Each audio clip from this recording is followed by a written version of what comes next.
Welcome back. ખેડાની district કોર્ટમાં એક અજીબોગરીબ કિસ્સો સામે આવ્યો। કોર્ટની કાર્યવાહીમાં વ્યક્તિ અચાનક ધૂણવા લાગ્યો હતો। જજ સમક્ષ ચાલુ જુબાનીમાં વ્યક્તિ ધૂણવા લાગ્યો।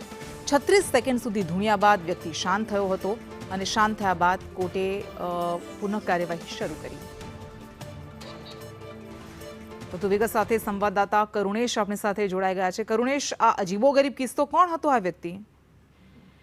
જી કૃષ્ણ, આ સમગ્ર જે ઘટના છે 10 સપ્ટેમ્બરની ઘટના છે, જેમાં ચાલુ કોર્ટ કાર્યવાહી એટલે કે ખેડા જિલ્લા ડિસ્ટ્રિક્ટ કોર્ટ છે તે ચાલુ કોર્ટ કાર્યવાહીમાં જજ સમક્ષ જ્યારે જુબાની લેવાની હતી ત્યારે જુબાની સમયે જ કઠેડામાં આ વ્યક્તિ ઊભો હતો અને સરકારી વકીલ તેમની સાથે વાતચીત પણ કરી રહ્યા હતા। તે દરમિયાન અચાનક જ આ વ્યક્તિ ધૂણવા લાગ્યો હતો, ચાલુ કોર્ટમાં ધૂણવા લાગ્યો હતો અને લગભગ 36 સેકન્ડ સુધી આ પ્રકારની પ્રવૃત્તિ હતી તે રહી હતી। તુરંત જ આ ધૂણવા લાગતા એકાએક ધૂણવા લાગતા સાથે બેઠેલા જે સરકારી વકીલ હતા આ ઉપરાંત જજ હતા તે પણ હતપ્રભ થઈ ગયા હતા।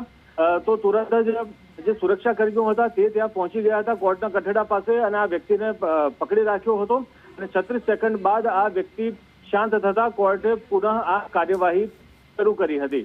જી કૃષ્ણ। જી બિલકુલ, આભાર।